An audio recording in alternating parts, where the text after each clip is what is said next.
Ano ang mangyayari kung mamamatay si Corolla? Ang Phantom Troop ay isang grupo ng mga kriminal na kinakatakutan sa buong mundo. Ngunit sa likod ng kanilang brutal na reputasyon, may isang tanong na nagbabanta sa kanilang pag-iral. Paano kung mamatay ang kanilang leader? Si Corolla Lucifer, ang utak ng Spider, ay may isang ambisyosong plano. Nakawin ang 3 sagradong kayamanan ng Kakin, i-upgrade ang Skill Hunter at tuluyang patayin si Hisoka. Ngunit hindi lang ito tungkol sa paghihiganti o kapangyarihan. Ang tunay niyang layunin, panatilihin ang pag-iral ng Phantom Troop at tiyaking mananatili ang Meteor City bilang isang lugar na hindi kayang galawin ni numan. Ngunit paano kung siya mismo ang mawala? May dalawang teorya dito. Isang Ghost Brigade na magpapatuloy kahit patay na sila, o isang bagong henerasyon ng Spider na ipagpapatuloy ang kanyang layunin. At kung totoo ang ikalawang teorya, ang susunod na leader ay maaaring isa ng kilalang kriminal, si Gyro. Handa ka na bang alamin ang kinabukasan ng Phantom Troop? Ang plano ni Corolla, nakawin ang 3 sagradong kayamanan ng Kakin, i-upgrade ang Skill Hunter at patayin ng tuluyan si Hisoka. Panatilihin ang pag-iral ng Phantom Troop at maging babala pa rin ang Meteor City. Upang manakaw ang sagradong kayamanan ng Kakin, kailangan pumunta ni Corolla sa Tier 1, ngunit tataas din ang posibilidad na makaharap niya si Hisoka bago siya maging handa sa laban.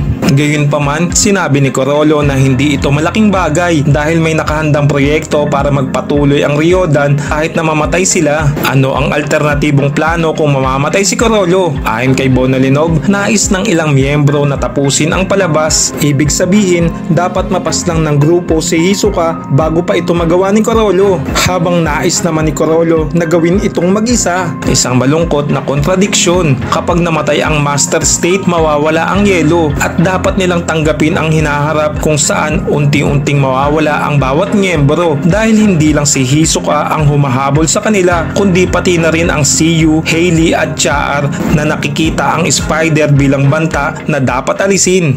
Dalawang teorya upang magpatuloy ang Spider Group pagkatapos ng kamatayan. Unang teorya, ang tunay na Ghost Brigade. Ang Phantom Troop ay tinatawag ding Ghost Brigade. Kahit patay na ang lahat, maaaring manatiling aktibo at protektado ng Spider ang Meteor City sa pamamagitan ng isang Nen, isang klase ng Nen na nagiging mas malakas pagkatapos ng kamatayan. Ang postmortem Nen ng grupo ang siyang pro-protekta sa Meteor City. Tulad ni Misha mula sa forensic team ng Siyu na may kakayahang ipagpatuloy ang autopsy kahit patay na. Maaaring ang Ryodan ay magkakaroon ng Ghost Nen na nagbibigay daan sa kanila upang manatili sa laro kahit patay na. Pangalawang teorya, paggawa ng bagong Spider Group. Isang lihim na karakter ang inihanda upang ipamana ang kalooban ni Corolla na magpapatuloy sa pananakot sa mundo upang walang dayuhan ang mga has na pumasok sa Meteor City. Ang misteryosong karakter na ito ay maaaring hindi ganon ka-ekstranghero dahil ito ay si Gyro, isang kriminal na may ambisyong sakupin ang mundo. Noong nakarating siya sa Meteor City,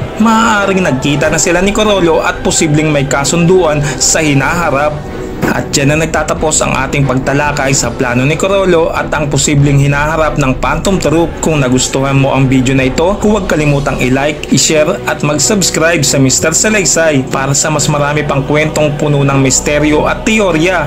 Ano sa tingin mo? Magpapatuloy pa rin ba ang Spider kahit wala na si Corolla? I-comment mo sa ibaba at pag-usapan natin yan. Hanggang dito na lamang muna sa video na ito at lagi maging mausisa dahil tayong lahat ay isang Hunter.